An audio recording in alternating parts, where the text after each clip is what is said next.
Hello guys, this is Classical Chess Games back again with our fourth video already. The fourth video in the span of about 2 days. That's a brilliant attacking masterpiece by Garry Kasparov, one of the greatest players of all time, who was world champion at this time. He is playing on the white end against Veselin Topalov, a very strong Bulgarian grandmaster, and was played in 1999 in the Netherlands. So let's see this amazing Immortal game by Kasparov.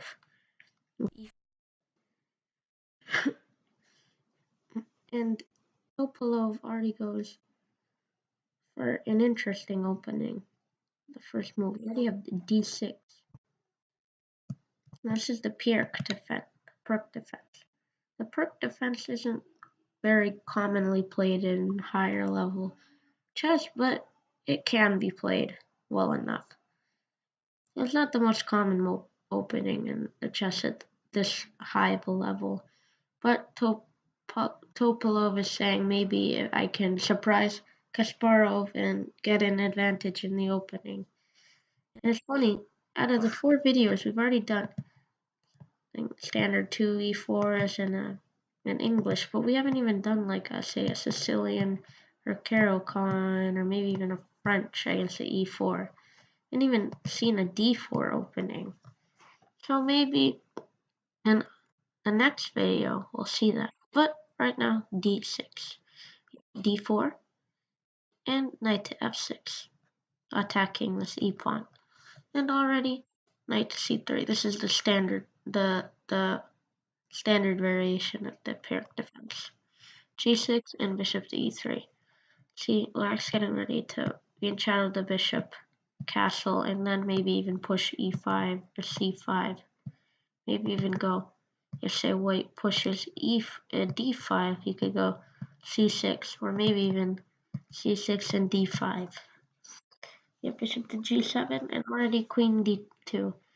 Instead of maybe more natural developing the other piece, Kasparov's already going for the queen bishop battery. The idea is when you shadow your bishop, usually, especially on the black end with the king side, in these openings you'll castle king side, right? But here's what many people do. They go for the battery, right? And when they go for the battery, typically opponent's castle, and then you go captures.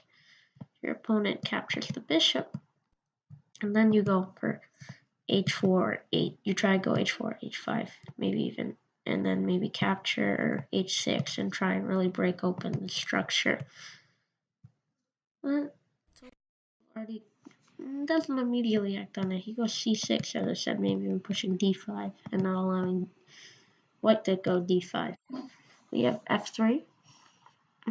Not allowing. The idea of f3 is now Topalov maybe here was a better idea would have been going knight g4.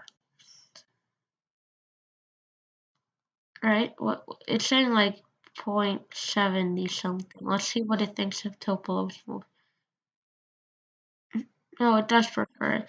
But a more natural move is maybe something like h6 or knight to g4. Now threatening to capture the bishop. And honestly, guarding the square. But Topalov goes, as I said, c6 and already f3, not allowing this knight g4. So after bishop here, there is no knight g4 forcing the bishop to kind of, b5. Not even something like c5 or d5. Topalov goes for expansion on the queen side with b5. Knight g to e2. And already knight b to d7. And now bishop to h6. Now, if Topalov decided to castle here, this would have been interesting. Say Topalov castled. We would still have bishop to h6. Now, you could not go bishop to h8. The idea that your rook would be hanging. So you're pretty much not in the best position. So Topalov realizes this and he decides not to castle. He says, I'll just develop. Oops. Keep pressing on that. And now Topalov actually goes bishop captures. Usually you would see a castle or something. Notice the engine actually likes Topalov a little more. But we have bishop captures on h6, Topalov, and queen captures. Notice Kasparov is not allowing Topalov to castle kingside. You could maybe for Topalov, something like knight g8 could be an idea, kicking the queen. And maybe going knight h5, putting the knight g7, castle, and then f5 would be an idea. But Topalov was even considering a queenside castle, so he said, okay, bishop to b7. Now maybe Topalov shouldn't have pushed b5 and should have realized maybe I will queenside castle, but Topalov's side is just, I'll go with it. Bishop to b7. Now, this bishop is now very strong and being shattered. Very nice piece, and especially after something like c5 or even d5 is played, it may very well be awakened. We have a3, not allowing an early b4. And Topalov already, as I said, goes e5 at striking in the center. We have a queenside castle and queen to e7.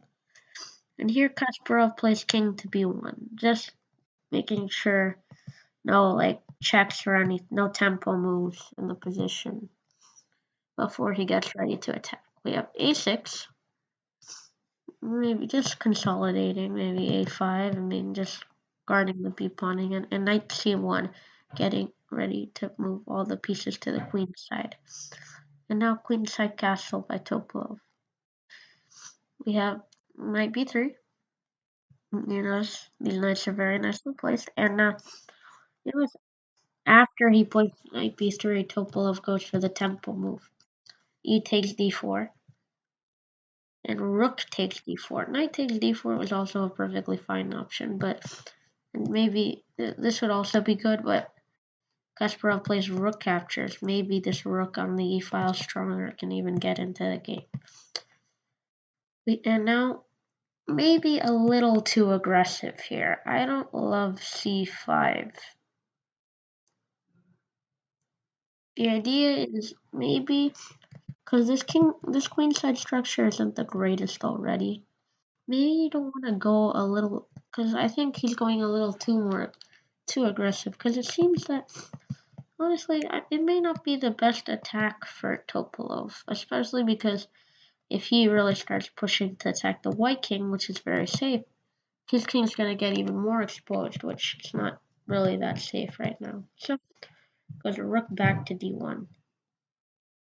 He could have also gone rook t2, but here we have knight to b6 by Topalov, trying to have the knight guard important squares and be a nice defender, which it is. And already g3, maybe this bishop check would be nasty. So Topalov plays king b8, getting out of that. And already knight to a5 at Kasparov. Because remember, pushing these pawns are making a weakness. And now he's threatening to capture this bishop. This is a very important piece. We have bishop to h8 and bishop to h3, and this is a very uncomfortable position. You see, king doesn't have where to go. Here Topalov goes d5, and now here we have queen to f4 check by Kasparov. If you see, d5 even weakens him more. I mean, it's not a bad move, but it's a little too aggressive. Here, king to a7 was played by Topalov, which is the best move. And the engine likes this for black. I mean, it's saying white's slightly better, but black is perfectly fine here. Of course, this bishop is blocking the knight from forking. It doesn't seem like there's much to do. Here we have rook h to e1. The best move in the position. You see now this pawn. This rook is lined up with the queen, and the queen has to guard the 7th rank, because the king is very vulnerable. If you notice, the king actually has nowhere to go besides this. He's stuck on a7. So You have d4, trying to gain a tempo on the pawn and trying to close the rook, not allowing Kasparov to take the pawn. d4 and knight to d5, sending the knight into the fires. Knight captures and e takes d4. The discovery is now here. Okay, queen d6 and already an amazing sacrifice. Now, if you notice, this sacrifice actually wouldn't work if Topalov's rook was on any other square. Now you'll see at the very end of the this whole combination why. But just because Topalov's rook is on this a8 square, the sacrifice works. The queen to6 rook captures on d4.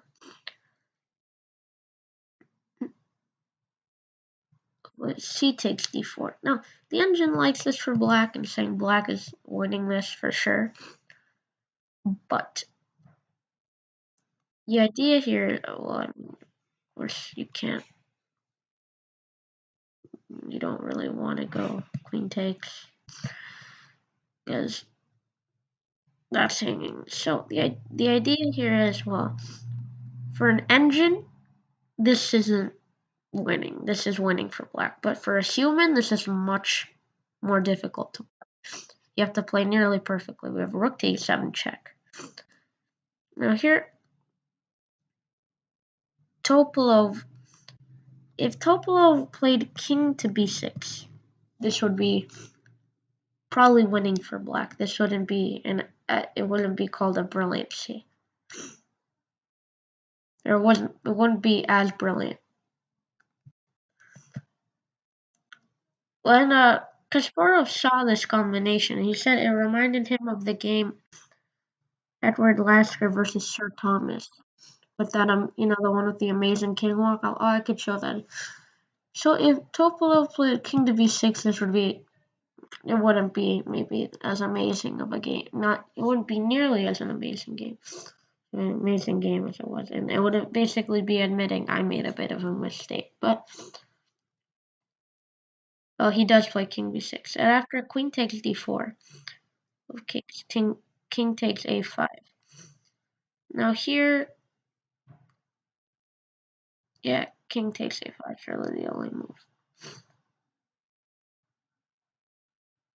It still says it's better for black. But now we have b4 check, which is the best move. Then what I was saying is, if king b6 was played here, it wouldn't be recognized as an amazing game. If say king b6 was played, it would be very drawish, king b6. But since Topalov went all out, I mean, this really didn't play king b6. It's a very nice game. We have queen to c3. Now the idea of queen to c3 is that it's not the easiest to stop queen here, which is immediate checkmate, and the queen is guarding this. Pullo stops it.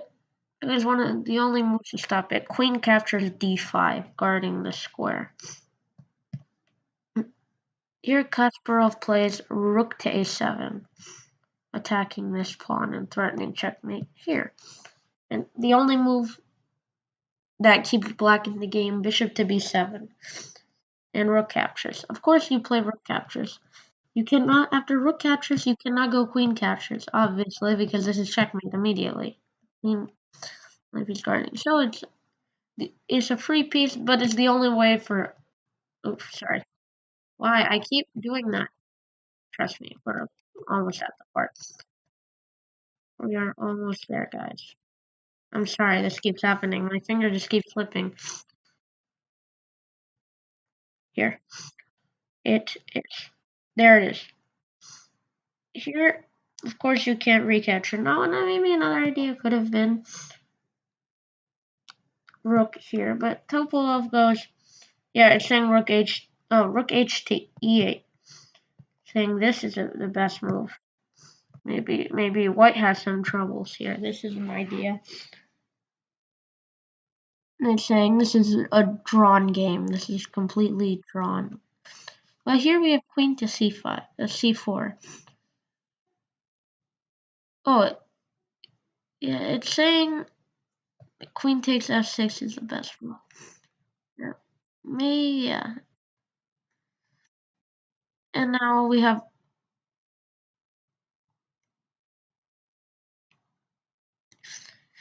it's saying immediately playing rook to d1 check is the best continuation, but we have king takes a3. We have queen takes a6 and king takes b4. And if you notice now that this is much better, saying it's much better for white.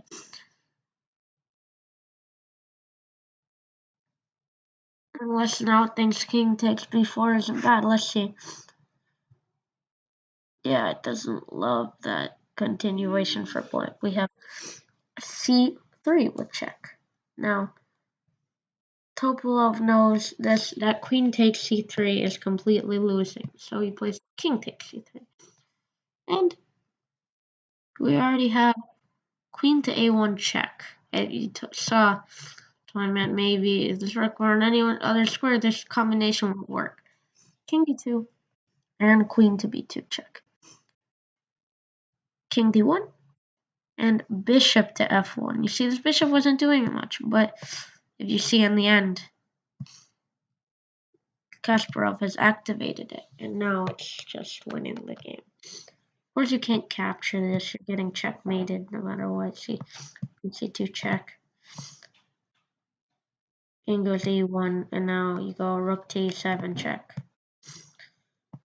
You can only block with the queen, and then queen captures, and that's checkmate.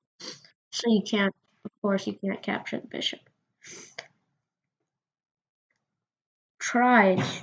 He plays the best move, but he just when you thought he managed to pull it off with a rook to d2, Kasparov just shows that it's good, but it doesn't work because rook to d7. Now this rook is pinned to the king, so you can't take the queen. Now there's a double attack on the rook. Now this is a threat, eventually. Yeah, rook captures d7 because there's really nothing else to do. You can't really... There's no real way to guard this rook. Yeah, there is no way to guard this rook. So we have rook takes d7, and now bishop takes d7. Now, there's a problem. Topalov could play if you move the rook, you're getting mated, of course. This bishop is, and queen are going to checkmate the black king, so you have to actually take the bishop. And now you see the whole idea. If this rook were anywhere else, this wouldn't be winning. Now, say this rook were here, move it on this square.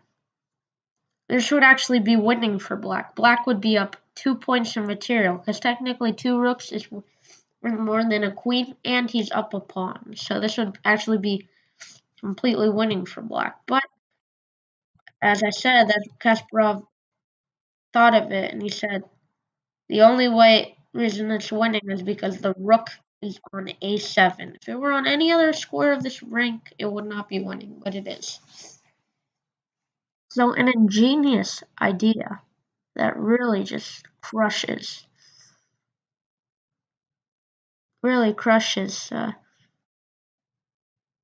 poor Topalov. I mean, the game goes on for a couple of moves, but it's completely over. Rook at d3, maybe he can try and get sneaky here with some checks, but there's a queen to a8 guarding. And the c pawn isn't enough. If maybe he could, if this pawn were here first and he could get c2, maybe, but it's not enough. Queen a4 check, king a1, and already f4, f5, and king to c1. And I mean, there's not a lot to do here. Rook d2, maybe he wants to play c2, queen a7, and then Topalov resign. There's nothing to do here. You can go c2 because now you could even go to queen to a5. And someone around. See, C2 would completely lose. Also, you're attacking this pawn. I said. Oh, it likes queen to e3 check.